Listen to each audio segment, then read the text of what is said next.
আসসালামু আলাইকুম। আমি পলি লাইফস্টাইল ব্লগের নতুন আরও একটি ভিডিওতে আপনাদের সবাইকে স্বাগত জানাই। কেমন আছেন আপনারা সবাই?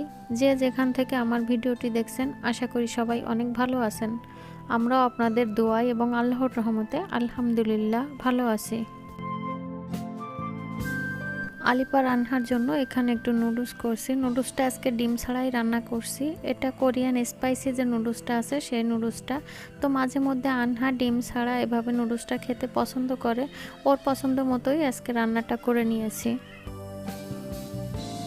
নুডলসের সাথে একদমই সামান্য পরিমাণের একটু গাজর এবং আলু কুচি দিয়েছি, সাথে একটু সস দিয়েছিলাম। আর নুডলসের সাথে দুই ধরনের দুইটা মশলা থাকে, একটা হচ্ছে ম্যাগি মশলা আর একটা হচ্ছে স্পাইসি ধরনের একটা মশলা। সে মশলা দুইটা দিয়ে একটু গোলমরিচের গুঁড়া দিয়ে কিছু সময় নাড়াচাড়া করে হচ্ছে নুডলসটা রান্না করে নিয়েছি। গত ভিডিওতে জলপাইয়ের যে আচারটা করেছিলাম সেই আচারটা আমি ঠান্ডা করে নিয়েছি, আর যে জারগুলোতে ভরবো সেই জারগুলো ধুয়ে পরিষ্কার করে শুকিয়ে নিয়েছিলাম। এখন হচ্ছে আচারগুলো সেই জারে ভরে নিচ্ছি। তো আমি এখানে 4টা জার নিয়েছিলাম। চিন্তা করেছিলাম হয়তো 4টা জারই লাগবে, অথচ 2টা জারে রাখার পরে দেখছিলাম আর 2টা জার খালিই আছে। পরে ওর বাবা দেখার পরে বলতেছিল যে আরও কিছু জলপাই কিনে নিয়ে আসবে আর 2টা জার যাতে ভরে রাখতে পারি, কারণ জলপাইয়ের আচারটা আমার বাসার সবারই খুবই পছন্দ, কিন্তু আনহার অনেক পছন্দ। দেখা যায় আনহা যদি দিনে 2বার খায়, আমাদের দেখা যায় সপ্তাহে 2বার খাওয়া পড়ে। তবে আনহার আর আমার একটু বেশি খাওয়া হয় আর কি। আচারটা বানানোর পরে আমি সব সময় চেষ্টা করি এভাবে ফ্রিজে রেখে দেওয়ার, যাতে কোনো ধরনের তেলের কোনো গন্ধ না হয়। আর আচারটা যেহেতু আমি অনেক দিনের জন্যই সংরক্ষণ করছি, এ কারণে ফ্রিজে রেখে খাওয়াই ভালো। আচারটা হচ্ছে রাত্রে টেবিলে রেখে দিয়েছিলাম। তো সারা রাত ঠান্ডা হওয়ার পরে হচ্ছে সকালে নাস্তা করার পরে আচারটা উঠিয়ে নিয়েছি। তারপরে হচ্ছে দুপুরে রান্না করতে চলে এসেছিলাম।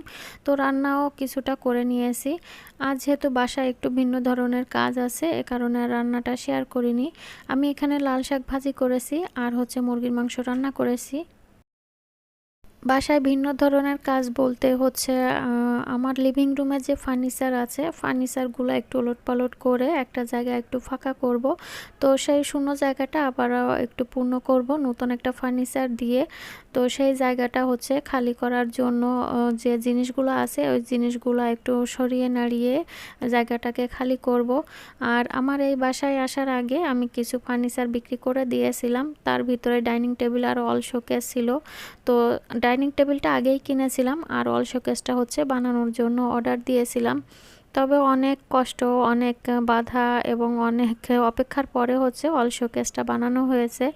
তো আসলে বাধা হয়েছে যে কারণে, যখন অল শোকেসটা আমি এই বাসাটা চেঞ্জ করার পরে কিছুদিন পরই হচ্ছে কোঠা আন্দোলনের সমস্যাটা হয়েছিল, যে কারণে ওই অর্ডারটা করার পরও জিনিসটা আসলে লোকজন কোথাও যেতে পারিনি, যে কারণে ওইভাবে বানাতে পারিনি। আর হচ্ছে দ্বিতীয়ত যখন বানানো শুরু করেছে, আমি আনবো তখন হচ্ছে ওই অঞ্চলের আমি হচ্ছে উত্তরাতে বানাতে দিয়েছিলাম।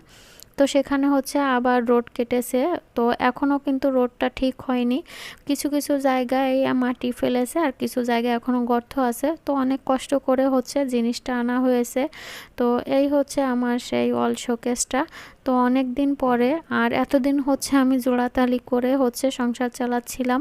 তার মানে আমার বাসায় যে কাচের জিনিস বা সিরামিকের যে জিনিসগুলো আছে, এই জিনিসগুলো হচ্ছে প্যাকেট করে বক্সিং করে রাখা আছে। তো এগুলা আর বের করলে দেখা যায় কোথায় রাখবো, বাসাটা এলোমেলো হয়ে থাকবে, এ কারণে আর বের করা হয়নি। বাইরে যে জিনিসগুলো আছে, হয়তো সাধারণত দেখেছেন আমি স্টিলের জিনিসগুলো বেশি ব্যবহার করছি, কারণ আমার রান্নার জন্য আর সচরাচর সংসারের টুকিটাকি কাজের জন্য যে জিনিসগুলো লাগবে, এই জিনিসগুলো হচ্ছে আলাদা করে একটা কার্টুন করে রেখেছিলাম।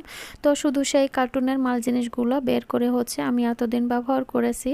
তো এই অল শোকেসটার এইখানে হচ্ছে এই ওয়ার্ড্রপটা ছিল, পাশের ওয়ার্ড্রপটাকে হচ্ছে বাম সাইডে রেখেছি, আর ডাইন সাইডের যে জায়গাটা ফাঁকা করেছি এই জায়গাটাতে হচ্ছে এই তো অল শোকেসটা রেখেছি। তবে ওয়ার্ড্রপটা যেখানে রেখেছি ওইখানে হচ্ছে কাচের জিনিসগুলোর কার্টুন ছিল, কার্টুনগুলো সরিয়ে রেখেছি। আর হচ্ছে ওয়ার্ড্রপটাও অনেক হেভি, অনেক ভারী আর কি। ওয়ারড্রপের উপরে যে জিনিসগুলো ছিল এই জিনিসগুলো সম্পূর্ণটা নামিয়ে টেবিলের উপরে রেখেছি, আর ওয়ারড্রপের ড্রয়ারগুলো খুলে খুলে হচ্ছে নামিয়ে তারপরে হচ্ছে ওয়ারড্রপটাকে সরিয়েছি, যেহেতু অনেক ভারী এ কারণে। তো পুরো বাসাটাই এলোমেলো দেখতে পেয়েছেন। আর যে কার্টুনগুলো দেখিয়েছি ওইগুলোতে হচ্ছে কাচের জিনিসগুলো রাখা। পরবর্তী ভিডিওতে শোকেসে রাখার ভিডিওটা আপনাদের সাথে শেয়ার করব। তো এখানে হচ্ছে সন্ধ্যার সময় আর কি আমি কিছুটা ফুলকপি, তারপরে বাঁধাকপি, গাজর এগুলো নিয়েছিলাম একটা পাকোড়া করব এ কারণে। তো ফুলকপি আর এই সবজিগুলো আমি একটু হালকা সিদ্ধ করে নিয়েছি, একদমই সিদ্ধ করিনি, হালকা সিদ্ধ করেছি যাতে আমি হাত দিয়ে ম্যাশ করলে জিনিসগুলো নরম এবং ভেঙে যায়, আর খাবারের সময় যেন একটু মুখে লাগে, আস্তে আস্তে ভাব থাকে আর কি, এইভাবে সিদ্ধটা করেছি। সবজিগুলোকে আমি ভালো করে হাত দিয়ে ম্যাশ করে নিয়েছি, তারপরে হচ্ছে পেঁয়াজ আর কাঁচামরিচ কুচি দিয়েছি, এর ভিতরে হলুদ, মরিচের গুঁড়া আর হচ্ছে স্বাদমতো লবণ দিয়েছি। এখন হচ্ছে একটু চাউলের গুঁড়া আর হচ্ছে বেসন দিয়েছি, তবে এটা আমি আমার আন্দাজ মতোই দিয়েছি যতটুকু লাগবে আর কি। আর সাথে হচ্ছে একটু বেকিং পাউডার দিয়ে দিচ্ছি, আর সবজি থেকে যাতে কোনো গন্ধ না আসে এ কারণে হচ্ছে লাস্টে একটু কাবাব মশলা দিয়ে সব কিছু উপকরণ একসঙ্গে দিয়ে ভালো করে মিশিয়ে নিব। উইন্টার সিজনে কিন্তু সব ধরনের সবজি খুবই টাটকা এবং ফ্রেশ থাকে, তো এই সবজিগুলো দিয়ে পাকোড়া বা মিক্সড সবজি রান্না করে খেতে কিন্তু বেশ ভালোই লাগে। তো আমি সব কিছু উপকরণ একসঙ্গে মেখে নেওয়ার পরে হচ্ছে একটু এভাবে শেপ দিয়ে নিচ্ছিলাম যে মাখানোটা ঠিক আছে কিনা। তো এটাকে পুরোপুরি প্রস্তুত করে এখন হচ্ছে আমি হাতটাকে ভালো করে ধুয়ে পরিষ্কার করে নিব। যদিও আবারও এটাই ধরতে হবে, হাত দিয়ে আবারও পাকোড়াগুলো দিতে হবে কড়াইতে, তারপরও আমার হাত না ধুলে ভালোই লাগছে না। আসলে এটা হচ্ছে আমার অভ্যাস হয়ে গেছে, আমি যখন যে কাজটা করি না কেন আমার হাত না ধুয়ে কাজ করতে একদমই ভালো লাগে না। তো সামান্য সবজি কাটা থেকে শুরু করে যতবার যে জিনিসটা ধরবো কাটবো ততবারই আমার হাতটা ধুয়ে পরিষ্কার করে নিতে হবে। আর কিচেনের সাথেও আমি একটা হ্যান্ড টাওয়াল রেখেছি যাতে আমি হাত ধুয়ে সাথে সাথে সেই টাওয়ালটাতে মুছে কাজ করতে পারি। এখানে পাকোড়াগুলো করার জন্য আমি কড়াইতে তেলটা দিয়ে ভালো করে গরম করে নিয়েছি, এরপরে হচ্ছে একটু লম্বা শেপ করে হচ্ছে পাকোড়াগুলো দিয়েছি। তো পাকোড়াগুলো আমি এপিট ওপিট করে একটু ভালো করে ভেজে নিচ্ছি। আমরা যতই ভালো খাবার খাই না কেন সবজিটা যে আমাদের শরীরের জন্য কতটা ভালো এবং উপকার এই জিনিসটা বাচ্চাদের বোঝানোই যায় না। আনহা কম বেশি সবজিটা খায়, কিন্তু আলিফ সবজি খেতে গেলে এটা খায় না ওটা খায় না এরকম করতে থাকে। তো ওকে খাওয়ানোর জন্য হচ্ছে আমি এইভাবে এইসব পদ্ধতি করে থাকি। দেখা যায় বিভিন্ন ধরনের সবজি দিয়ে এভাবে একটা পাকোড়া করি, না হলে বিভিন্ন ধরনের সবজি দিয়ে ডাল দিয়ে একটা সবজি রান্না করি, এভাবেই হচ্ছে ওকে খাওয়ানোর চেষ্টা করি। যাই হোক, পাকোড়াগুলো ভাজতে ভাজতে আমিও আপনাদের কাছ থেকে বিদায় নিয়ে ফেলি। সবাই সুস্থতা কামনা করে শেষ করছি আমার আজকের ভ্লগ। আল্লাহ হাফেজ, আসসালামু আলাইকুম।